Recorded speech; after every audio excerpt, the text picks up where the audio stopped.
Hello students, class 10 exercise 12.2 question number 9।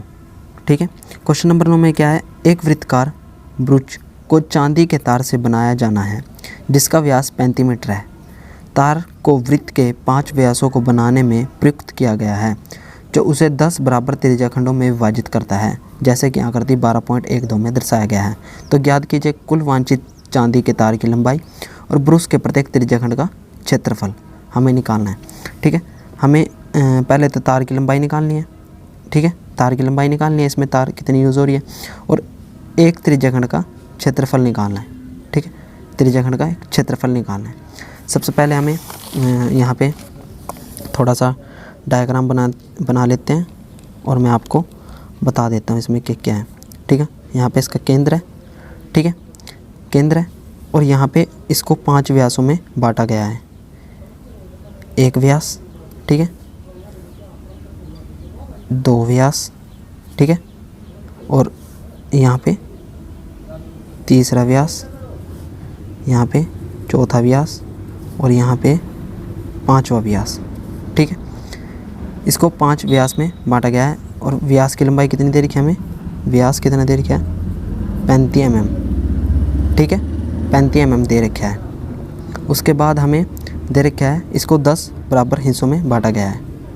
ठीक है, तो यहाँ पे इसको बराबर 10 हिस्सों में बांटा गया है।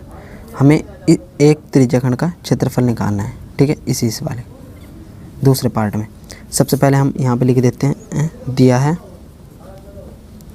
यहाँ पे लिख लेते हैं दिया है। जो इसमें व्यास कितना दे रखा है, व्यास कितना दे रखा है 35 mm। ठीक है, व्यास को हम किससे डिनोट करते हैं, डी से। 35 mm दे रखा है और हमें, ठीक है, कोण भी निकालना है। कोण, अब देखो कोण कैसे निकालते हैं, कोण थीटा। ठीक है, वृत्त मतलब कि वृत्त कोण कितना होता है 360 होता है पूरा, तो यहाँ पे 360। ठीक है, और इसमें कितने भागों में बांटा गया है इसको 10, तो यहाँ पे 10 से भाग दे देंगे। ठीक है, तो इसका कोण लिखा जाएगा 0 से 0 कटा, तो यहाँ पे 36 डिग्री कोण आ जाएगा इसका। ठीक है, कितने कोण पे, एक त्रिज्याखंड 36 पे। और व्यास दे रखा है तो हम त्रिज्या निकाल सकते हैं। त्रिज्या क्या होता है, व्यास का हाफ। ठीक है, व्यास कितना है 35/2 mm आ जाएगा, त्रिज्या आएगी। ठीक है, अब हमें पहले पार्ट में क्या निकालना है कि तार की लंबाई, चांदी के तार की लंबाई हमें निकालनी है। ठीक है, अब देखो चांदी के तार की लंबाई हमें निकालनी है। देखो तार कहाँ कहाँ पे लगी हुई है, सबसे पहले वृत्त बनाने में तार लगी हुई है। ठीक है, प्लस हाँ, और इसको काटने में तार लगी हुई है, मतलब कि 1 2 3 4 5 व्यास, मतलब कि 5 व्यासों के बनाने में प्रयुक्त है। मतलब जो ये हमारे पास दे रखा है 5 हिस्सों में, 1 2 3 4 5। ठीक है, 5 हिस्सों में। अब ये क्या होता है, तार की लंबाई काटने के लिए ये वृत्त की परिधि होती है, तो यहाँ पे लिख देते हैं वृत्त की परिधि प्लस ये क्या है 5 व्यास दे रखा है, मतलब 5 गुणा व्यास। ठीक है, व्यास को हम डी से भी लिख सकते हैं, तो यहाँ पे हम डी भी लिख सकते हैं।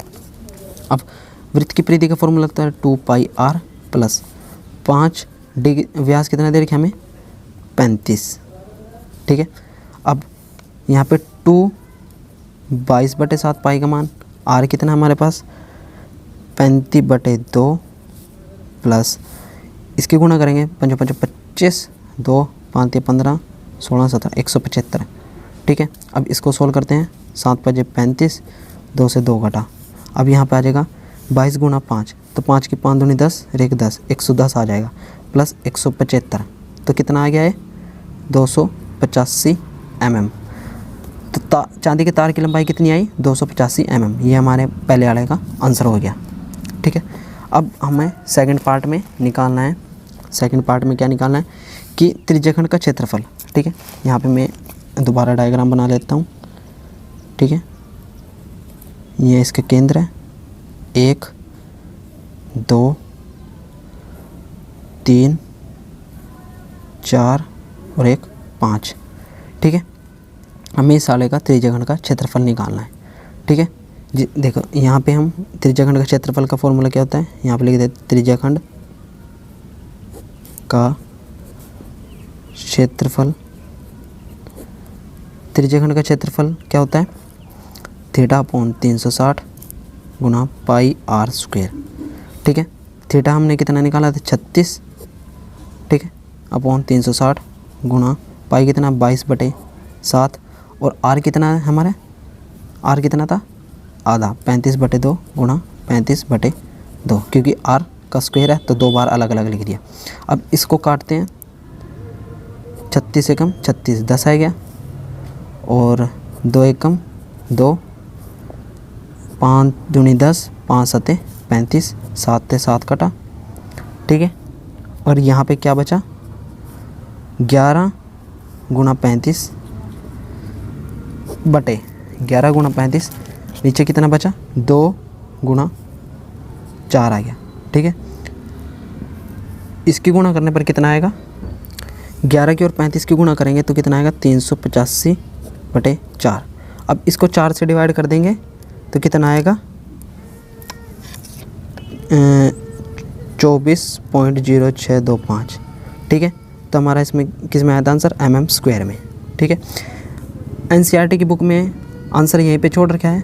ठीक है, आप यहाँ तक भी छोड़ सकते हो और यहाँ भी ये इसको सोल्व भी कर सकते हो। ठीक है, ये हमारा आंसर आ जाएगा। ठीक है बच्चों, thanks to watching my channel and subscribe now.